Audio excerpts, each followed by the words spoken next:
নমস্কার, আপনারা দেখছেন 24 আওয়ার্স টিভি। আপনাদের সঙ্গে রয়েছে নিউজ নাও নিয়ে আমি জয়শ্রী। এই অনুষ্ঠানটি নিবেদন করছে Bengal helping hand trust, Bengal group, we meet your career, love laser hair and skin spa salon, completely treatment best salon for ladies, Gariahat Dover Lane, Orient Best Solutions Private Limited, Best are smart, we are smarter, Amelia, the taste you love, Calcutta Leather Complex Tanners Associations, we care for the environment. আসছে বিস্তারিত খবরে। Corona ভাইরাসের মহাসংকট গোটা দুনিয়ায় কাজ করার পদ্ধতি পুরোপুরি বদলে দিয়েছে, আর সেই কারণেই এবার জাতিসংঘের সাধারণ পরিষদের অধিবেশনও ভার্চুয়াল পদ্ধতিতে অনুষ্ঠিত হতে চলেছে। এবার বিশ্বজুড়ে প্রবীণ নেতাদের সমাগম আর নিউ ইয়র্কে দেখা যাবে না।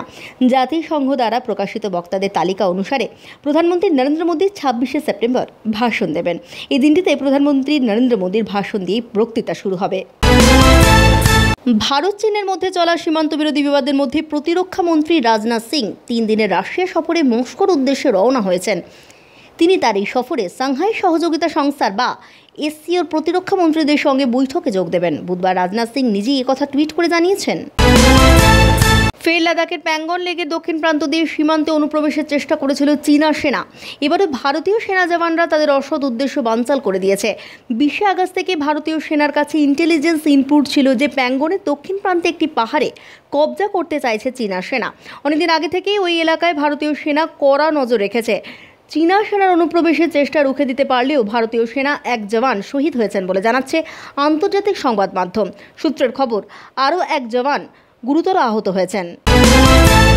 এবার ফেসবুকের ভারতীয় শাখার কর্তাদের বিরুদ্ধে অভিযোগ তুলে সংস্থার সিইও মার্ক জুকেরবার্গকে চিঠি দিলেন কেন্দ্রীয় তথ্য প্রযুক্তি ও আইন মন্ত্রী রবিশঙ্কর প্রসাদ। তার অভিযোগ, ফেসবুকের কর্তাদের আচরণ আপত্তিকর, তারা প্রধানমন্ত্রী নরেন্দ্র মোদীকে অপমান করেছেন। কেন্দ্রীয় মন্ত্রীর দেওয়া ওই চিঠিতে দাবি করা হয়েছে কয়েকজন ব্যক্তির পক্ষপাতমূলক আচরণ যদি সামগ্রিক আচরণ হয়ে ওঠে তাহলে তখন সমস্যা তৈরি হয়। ফেসবুকের কমিউনিটি গাইডলাইনে বৈচিত্র্যকে স্বীকৃতি দিয়ে তার প্রতি শ্রদ্ধাশীল থাকতে হবে। ভারতের সামাজিক, ধর্মীয়, সাংস্কৃতিক ও ভাষাগত বৈচিত্র্যের প্রতি শ্রদ্ধাশীল হয়ে ভারতের জন্য ফেসবুককে কমিউনিটি গাইডলাইন ঠিক করতে হবে বলে জানানো হয়। বারাণসীর কাশী বিশ্বনাথ মন্দির করিডোরে কর্মরত 16 জন কর্মীর করোনা সংক্রমণ ধরা পড়ে। প্রশাসনের তরফে মন্দিরে কর্মরত হাজারো শ্রমিকের অ্যান্টিজেন পরীক্ষা করানো হচ্ছে। বুধবার 200 জন শ্রমিকের র্যাপিড অ্যান্টিজেন টেস্টের ফলাফল সামনে আসতেই দেখা যায় তার মধ্যে 16 জন শ্রমিকের করোনা পজিটিভ ধরা পড়ে। এই 16 জন শ্রমিককে কোয়ারেন্টাইন সেন্টারে পাঠানো হয়েছে। প্রশাসনের পক্ষ থেকে শ্রমিক ও সুপারভাইজারদের সাবধানতা অবলম্বন করতে বলা হয়েছে। নির্ধারিত সময়ে 2 মাস পর অবশেষে বসতে চলেছে বাদল অধিবেশন। তবে করোনা পরিস্থিতির জেরে অধিবেশনের সময় কমাতে মরিয়া সরকার। সময় কমাতে গিয়ে কোপ পড়ল সংসদে বিরোধীদের ক্ষমতার ওপর। এবার থাকছে না প্রশ্নোত্তর পর্ব, 0 আওয়ারেও কাঁচি করা হচ্ছে। আগামী 14 সেপ্টেম্বর থেকে শুরু হচ্ছে বাদল অধিবেশন। তবে রাজ্যসভা ও লোকসভার কাজ একসঙ্গে হবে না। সাংসদদের সুরক্ষার স্বার্থে 2 কক্ষের অধিবেশনের সময় ভাগ করে দেওয়া হয়েছে। লোকসভার প্রথম দিন সকাল 9টা থেকে 1টা পর্যন্ত ও বাকি দিনগুলো বিকেল 3টে থেকে 7টা পর্যন্ত চলবে। অন্যদিকে রাজ্যসভা চলবে প্রথম দিন বিকেল 3টে থেকে 7টা পর্যন্ত, বাকি দিনগুলি সকাল 9টা থেকে 1টা পর্যন্ত। আগামী 1 অক্টোবর পর্যন্ত চলবে বাদল অধিবেশন। অক্টোবরে পরীক্ষা নিলে ছাত্রছাত্রীদের সমস্যা হবে, এবার এই মর্মে মুখ্যমন্ত্রী মমতা বন্দ্যোপাধ্যায়কে চিঠি দিল যাদবপুর বিশ্ববিদ্যালয়ের অধ্যাপক সংগঠন। কবে পরীক্ষা হবে সেই সিদ্ধান্ত বিশ্ববিদ্যালয়ের উপরেই ছেড়ে দেওয়ার আর্জি জানালেন তারা। সোমবার উপাচার্যদের সঙ্গে শিক্ষামন্ত্রীর বৈঠকে সিদ্ধান্ত হয় রাজ্যের কলেজ ও বিশ্ববিদ্যালয়ের সমস্ত পরীক্ষা হবে অক্টোবরে। তবে ছাত্রছাত্রীদের পরীক্ষা কেন্দ্রে না এনে পরীক্ষা নিলে ভালো হয় বলে মত উপাচার্যদের। পাশাপাশি প্রয়োজন হলে ওপেন বুক মাধ্যমে বা অফলাইনে পরীক্ষা নেওয়া হবে। পরীক্ষার পর অক্টোবরে ফলাফল প্রকাশেরও চেষ্টা করা হবে। তৃণমূলের তরফ থেকে ফেসবুকে সিওর কাছে বিজেপির বিরুদ্ধে নালিশ করার অভিযোগে সরব হলেন মেদিনীপুরের সাংসদ দিলীপ ঘোষ। বুধবার খড়গপুরে এসে সাংবাদিকদের প্রশ্নের উত্তরে তিনি বলেন, তৃণমূল সরকারের অভিযোগে বহু জায়গায় বিজেপির লোকজনের ফেসবুক অ্যাকাউন্ট বন্ধ করা হয়েছে। প্রথম কথা, বিজেপি সরকার চালায়, ফেসবুক চালায় না। পশ্চিমবাংলায় আমাদের বহু অ্যাকাউন্টকে বন্ধ করা হয়েছে, আর টিএমসির লোকেরা বারবার কমপ্লেন করে আমাদের কর্মীদের অ্যাকাউন্ট বন্ধ করাচ্ছে। শুধু তাই নয়, যদি কিছু লিখি আমরা, লাইক করি, একটা ফরওয়ার্ড করি, তাতে বাড়িতে পুলিশ চলে আসছে। আপনারা জানেন যাদবপুরের অফিসার থেকে শুরু, তাকে প্রফেসর, তাকে তুলে নিয়ে যাওয়া হয়েছিল কোমরে দড়ি বেঁধে। আজকে একাধিক কার্যকর্তাকে এর জন্য কেস দেওয়া হচ্ছে যে কেন সোশ্যাল মিডিয়ায় লিখছে, এবং যদিও পুলিশের অধিকার নেই তাদের অ্যারেস্ট করার সোশ্যাল ক্রাইমের জন্য, সাইবার ক্রাইমের জন্য, সেখানেও ধরে অ্যারেস্ট করে নিয়ে যাওয়া হচ্ছে এবং অফিসে গিয়ে থানায় নিয়ে গিয়ে তার হাতে একটা পিস্তল দিয়ে আর্মস কেস দেওয়া হচ্ছে। এই জন্য এর প্রতিকার কী আছে? ফেসবুক তো এখানে চলে না, সারা দুনিয়ায় চলে। সেই জন্য ছায়ার সঙ্গে লড়াই না করে আসুন মাটিতে লড়াই হোক, হেরে না গেলে লোকে কেউ এরম করে। খড়গপুর থেকে জিতেশ বোরকারের রিপোর্ট 24 আওয়ার্স টিভি। অনলাইন পরীক্ষা বন্ধ ও ছাত্রছাত্রীদের স্বাস্থ্য বিমা সহ একাধিক দাবিতে ছাত্র সংগঠনের বিক্ষোভ ঘিরে অবরুদ্ধ হয়ে উঠল কলেজ স্ট্রিট বইপাড়া। বুধবার বেলা 2টো নাগাদ 4 দফা দাবি নিয়ে 5টি বাম ছাত্র সংগঠন মিলে কলকাতা বিশ্ববিদ্যালয়ের সামনে বিক্ষোভ প্রদর্শন করে। আজকে আমাদের এই বিক্ষোভটা আমরা এখানে বাম ছাত্র সংগঠনগুলি এখানে সিউর সামনে বিক্ষোভ করতে এসেছি। তার কারণ কি, আমরা দেখলাম যে 6 জুলাই একটা নোটিফিকেশন বের করেছিল হোম মিনিস্ট্রি থেকে, এবং সেখানে লেখা ছিল যে ফাইনাল ইয়ারদের পরীক্ষা কম্পালসারি নিতে হবে, এবং তারপরেই আমরা দেখলাম ইউজিসি গাইডলাইন বের। দেশ জুড়ে ছাত্রছাত্রীরা এত প্রোটেস্ট করার পরেও আমরা দেখছি যে বিজেপি সরকার কোনোভাবেই স্টুডেন্টদের কথা শুনতে নারাজ। স্টুডেন্টরা বলছে যে আমরা মহামারীর মধ্যে আমাদের জীবনকে সংশয়ে এনে পরীক্ষা দেবো না, দিতে চাই না, কিন্তু বিজেপি সরকার তাদের কথা শুনছে না। সেই দিক দিয়ে আমরা দেখছি যে সুপ্রিম কোর্টও শিলমোহর দিয়ে দিল যে না, পরীক্ষা নিতেই হবে ফাইনাল ইয়ার স্টুডেন্টদের। এবং তারপরে আমরা দেখছি যে রাজ্যতে গতকাল নির্দেশিকা বেরোলো যে 1 থেকে 18 অক্টোবরের মধ্যে পরীক্ষা নিতে হবে, এবং যে কথাগুলো বলে যে সিদ্ধান্তগুলো নেওয়া হয়েছে সেটা সমস্ত স্টুডেন্টদের ব্যাপারে পুরোপুরি ভাবছে না। আমরা দেখছি যে রাজ্য সরকার বলেছে যে অনলাইন অফলাইন 2 পদ্ধতিতেই পরীক্ষা হবে। আমরা দেখলাম যে বলেছে যে ওপেন বুক এক্সাম হবে এবং বাড়িতে বসেই পরীক্ষা দেওয়ার ব্যবস্থা হবে। যারা প্রান্তিক জায়গায় থাকে ছাত্রছাত্রীরা, তাদের কাছে ইন্টারনেট পরিষেবা নেই বলে তাদের জন্য সেন্টারের ব্যবস্থা করা হবে। Bureau report 24 hours TV, Kolkata. সময় এখন একটা বিরতির, কোথাও যাবেন না, সঙ্গে থাকুন। বেঙ্গল গ্রুপ 40 বছর ধরে মানুষের সেবায়। আমরা পাহারা দিই আপনার বাড়ি, অফিস, ফ্যাক্টরি। আমাদের কাছে পাবেন security guard, supervisor, housekeeping, female guard, clerk, পিয়ন, নিরাপত্তারক্ষী, কেয়ারটেকার, ড্রাইভার, গার্ডেনার, গানম্যান। নিজের এবং প্রিয়জনের নিরাপত্তা নিশ্চিত করতে ফোন করুন 033-2264-9796 অথবা 7044033346 এই নম্বরে।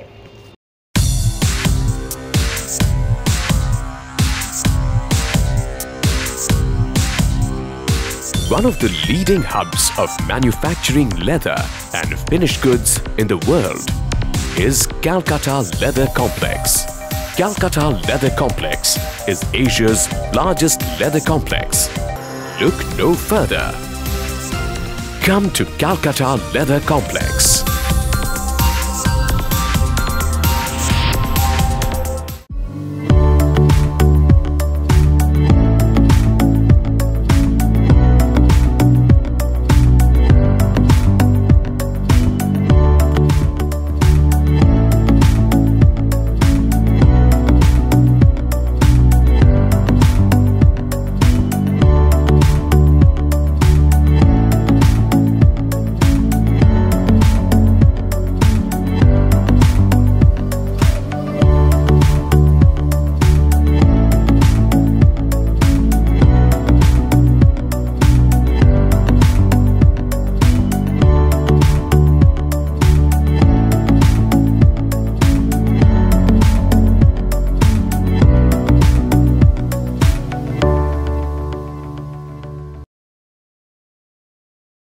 ভালো থাকুন, ভালো রাখুন।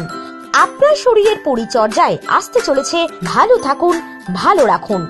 La Belleza hair and skin spa salon, Gariahat, Dover লেনে। ভালো থাকুন, ভালো রাখুন। লা বেলেজার কর্ণধার মুনমুনগঞ্জ চৌধুরী এমনটাই মনে করেন, তাই এবার আপনাকে ভালো রাখতে ভালো থাকুন, ভালো রাখুন। La Belleza hair and skin spa salon, Gariahat, Dover লেনে। Helpline number 9831010107। লা বেলেজা, ভালো থাকুন, ভালো রাখুন।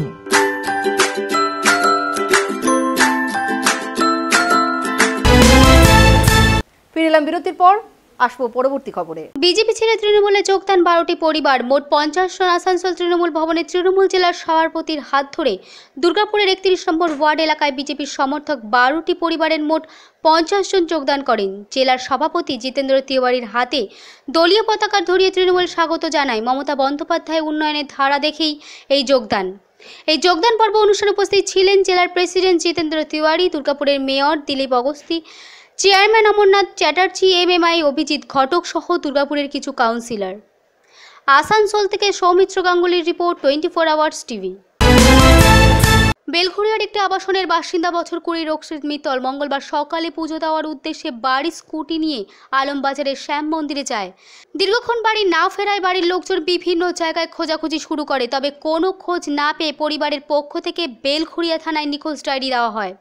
বুধবার সকালে মুর্শিদাবাদ জেলার অন্তর্গত বেলডাঙ্গা থানা থেকে ফোন আসে তার গাড়ি ও হেলমেট উদ্ধার হয়েছে বলে। তবে নিখোঁজ রক্ষিতের এখনো কোনো খোঁজ পাওয়া যায়নি। নিখোঁজ ছেলের জন্য দুশ্চিন্তায় সময় কাটাচ্ছে পরিবারের সদস্যরা। एकदम सीधा और सीधा आने जाने वाला और रिजर्व नेचर का था। अपनी बात जल्दी से किसी को बोलता नहीं था। कभी भी किसी बात आपसे शेयर किया था? शेयर थोड़ी बहुत मेरे से ही करता था। एग्जाम का थोड़ा फ्रस्ट्रेशन था उसमें। এছাড়া অন্য কোনো প্রেশার ছিল, কোনো বন্ধু বান্ধবের সাথে ঝগড়া না, কোনো কিছু নেই, ওর বন্ধুত্ব কিছু নেই। আচ্ছা, এর আগে কখনো এরকম হয়েছে কোনো আজ পর্যন্ত কিছু হয়নি, আমার বাড়ির মধ্যে হয়নি। ওর কি বলবো, হঠাৎ করে এরকম কেন, কি মনে করছেন এরকম হঠাৎ করে? যখন পর্যন্ত না পাওয়া যায় আমি কিছু বলতে পারি না। কি মনে হচ্ছে? আমার মনে হচ্ছে কিছু না কিছু ওর সঙ্গে কেউ নিয়ে গেছে ওকে। ও ছেলে এরকম করতেই পারে না। ও যেহেতু মাকে ভালোবাসে, ও মাকে ছেড়ে থাকতে পারে না। Bureau report, 24 hours TV, Kolkata.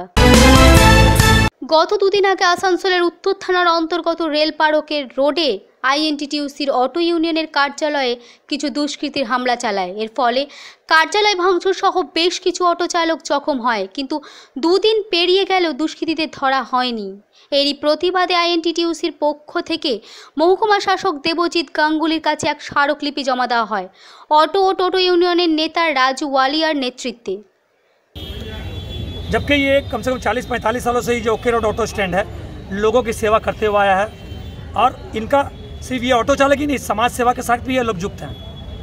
कभी कंबल का मैटर हो या कोई भी समाज सेवा का मैटर हो, ब्लड कैंप हो, ये लोग बढ़ चढ़ कर हिस्सा लेते हैं। तो इसलिए इन पर जो हमला है उसकी हम लोग निंदा करते हैं, और हम लोग चाहते हैं कि जो ऑटो रूट है उस पर ऑटो चले। टोटो के लिए हम लोग अलग से रूट कर दिए, टोटो अपना रूट पर चले। सबका हम लोग जो है रोजगार ठीक कर दिए, तो सिस्टम में सबको चलना। और लगातार ये जो कुछ अशांति रेल पर है, प्रत्येक दिन जिस तरह से हो रहा है, कुछ लोग इसको अशांति को लगा दे रहे हैं, झमेला लगा दे रहे हैं अपना राजनीति की रोटी सेकने के लिए। तो वो अपने मकसद में कभी कामयाब नहीं होंगे, क्योंकि वर्कर जो है श्रमिक, आईएनटीटीसी श्रमिक, अगर एक ऑटो चालक पर हमला होता है तो पूरा आसनसोल शिल्पांचल में कम से कम हम लोग 50,000 से ज़्यादा कर्मी हैं। सारे रोड हम लोग सारे सड़क पर हम लोग उतर जाएंगे। जब हम लोग इसका विरोध करेंगे तो जो लोग उस्कानी दे रहे हैं उनको भागने का रास्ता नहीं मिलेगा। আসানসোল থেকে সৌমিত্র গাঙ্গুলির রিপোর্ট, 24 আওয়ার্স টিভি। বাঁকুড়ার মাটিতে বিজেপির ভিত্তি স্থাপনের মধ্যে দিয়েই আরও বলশালী হতে থাকে বাঁকুড়ার পদ্মবল শিবিরগুলি। এখন তাদের একমাত্র লক্ষ্য 2021 সালে বিধানসভা ভোটের জয়লাভের দিকে। তাই বিধানসভা ভোটকে পাখির চোখ করে জেলার সর্বস্তরের নেতা নেত্রীরা কোমর বেঁধে নেমে পড়েছে দলকে শক্তিশালী করতে। মঙ্গলবার বাঁকুড়ার ইন্দাস ও হিরবাঁধে তৃণমূলের ভাঙন ধরতে দেখা যায়। রাজ্য সহসভাপতি রাজু বন্দ্যোপাধ্যায়ের উপস্থিতিতে হিন্দাস থেকে প্রায় 200 জন কর্মী বিজেপিতে যোগদান করেন ও ইন্দোস ব্লকের 3 নম্বর মণ্ডলের সভাপতি সুভাষ পাত্র ও সহসভাপতি শশধর সিং এর হাত ধরে প্রায় 500 তৃণমূল ও সিপিএম ছেড়ে বিজেপিতে যোগদান করেন। রাজ্য সহসভাপতি রাজু বন্দ্যোপাধ্যায় জানান, মঙ্গলবার সকাল থেকেই বাঁকুড়ার ইন্দাস, বড়জোড়া ও ছাতনা থেকে তৃণমূল ছেড়ে বিজেপিতে যোগদান করে। তৃণমূলে আর কেউ চায় না। মানুষ বুঝে গেছে তৃণমূল কাটমানির দল, এখানে কাটমানি ছাড়া কোনো কিছুই হয় না।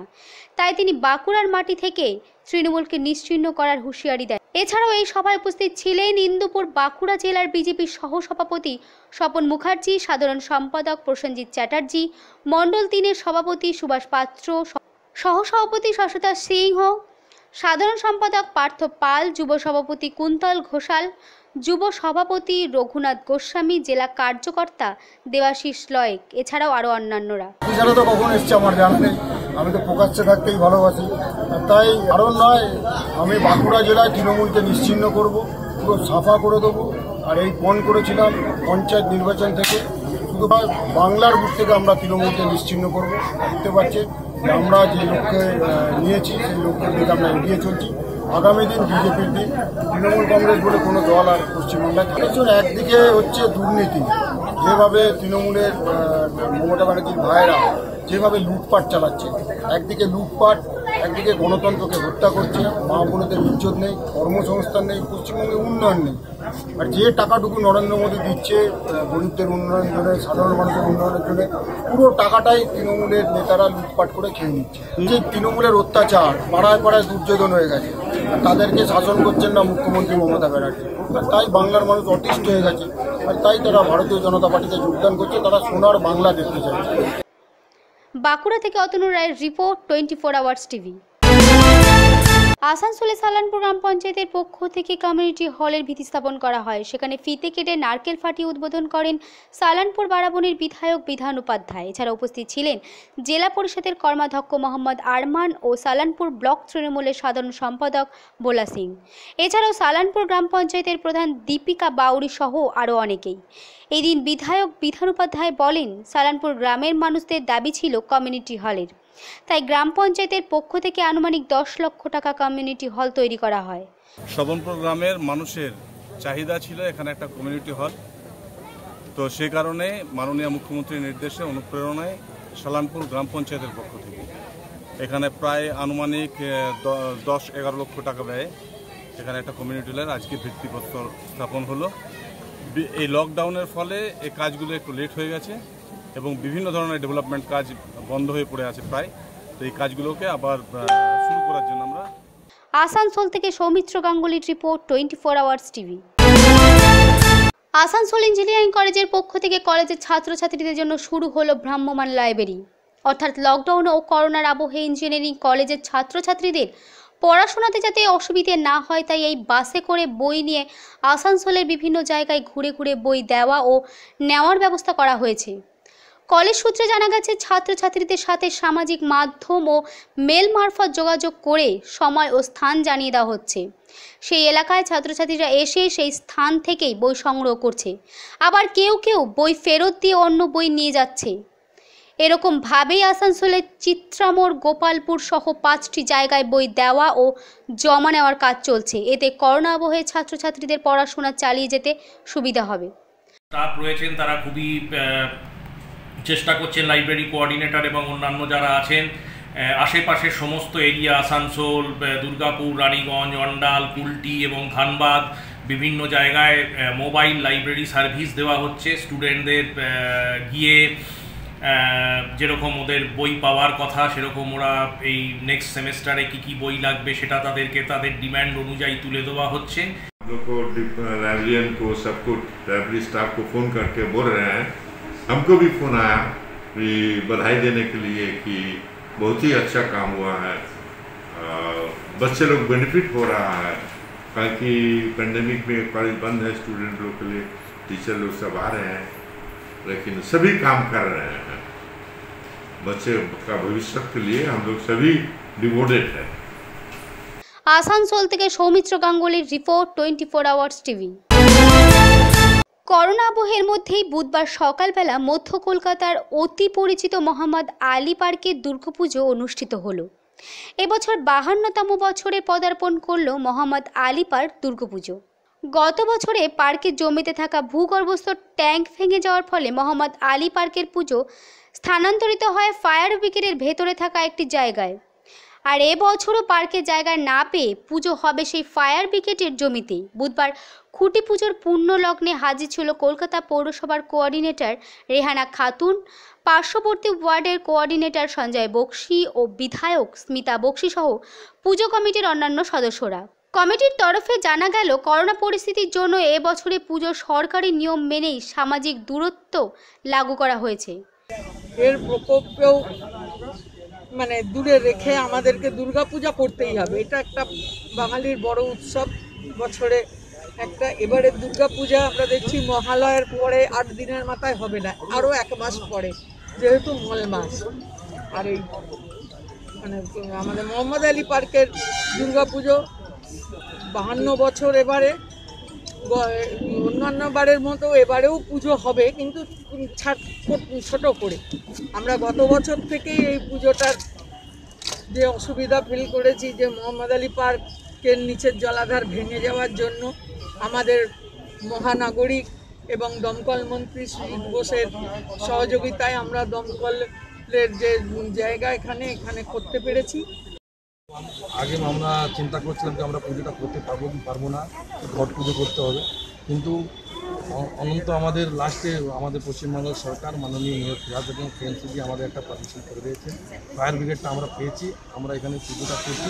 সবচেয়ে বড় জিনিস এটাই। কিন্তু মোহাম্মদ আলী পার্ক তো একটা নাম, একটা ঐতিহ্য, কিন্তু এবার আমরা সেভাবে পুজোটা করতে পারবো না। কেন যে পরিস্থিতি আছে, যে বাজারে হাল আছে, সে মনে হচ্ছে পুজোটা অনেক ছোট রূপে হচ্ছে, কিন্তু আমাদের উৎসাহ সেরকমই আছে। এবার আমরা মাকে ডাকবো, এই প্যান্ডেমিকে আমরা ভালোভাবে পুজোটা করি, সব নিয়ম মেনে, সরকারের যা নিয়ম আছে সব নিয়ম মেনে আমরা পুজোটা করবো। আর আশা করি কি সামনে বছর যখন আমরা মোহাম্মদ আলী পার্কটা পেয়ে যাবো, যেরকম মোহাম্মদ আলী পার্কে পুজোটা হতো সেরকম। Bureau report 24 hours TV, Kolkata. Sankrail ব্লকের রোহিণী ও রগড়া এলাকায় আবারও হাতির তাণ্ডব। একদিকে নিম্নচাপের বৃষ্টি, অন্যদিকে দলমা থেকে আসা 35 থেকে 40টি হাতির দল। আতঙ্কে গ্রামের চাষিরা। এখনও পর্যন্ত প্রায় 70 থেকে 80 বিঘা ফসলের ওপর তাণ্ডব চালিয়ে নষ্ট করেছে ধানের ক্ষেত। এলাকার মানুষজন গতকাল থেকেই হাতির উপদ্রবে নাজেহাল। বন দপ্তরকে জানিয়েও লাভ হয়নি বলে অভিযোগ গ্রামবাসীদের। গতকাল তাড়ানোর পর আবারও হাতির দল ঢুকে ব্যাপক ফসলের ক্ষতি করেছে। ইতিমধ্যেই হাতির দলটিকে তাড়িয়ে পাশের কলাইকুণ্ডার দিকে নিয়ে যাওয়া হয়েছে বলে জানা যায়। খেয়ে ফেলেছে, ওই যে তারপর প্রশাসনকে ডাকা সত্ত্বেও প্রশাসন কিছু সাড়া দেয়নি। এর আগের একবার এসেছিল, তারপর ফরেস্টারও থেকে ফর্ম দিয়েছিল। ফর্ম দেওয়ার পর ফর্ম ফিল আপ করে আমরা জমা দিয়েছিলাম। বলছে যে যা হোক কিছু ব্যবস্থা করবো চাষের দেওয়ার জন্য, তাও ব্যবস্থা করিনি। আর এখনও ফরেস্টার কিছু এখন পর্যন্ত সাড়া দেয়নি। ঝাড়গ্রাম থেকে অরূপ ঘোষের রিপোর্ট, 24 আওয়ার্স টিভি। বৃষ্টি না হলে ফের ধীরে বাড়বে পারদ। কলকাতায় স্বাভাবিকের নিচেই রইল পারদ। কলকাতার তাপমাত্রা 26 ডিগ্রি সেলসিয়াসে পৌঁছবে। সর্বোচ্চ তাপমাত্রা থাকবে 31 ডিগ্রি সেলসিয়াসের আশেপাশে, যা গত 24 ঘন্টায় স্বাভাবিকের অনেকটা নিচে নেমে যায়। এখনকার মতো নিউজ নাও এই পর্যন্তই। দেখতে থাকুন 24 আওয়ার্স টিভি, সবার পাশে সবসময়।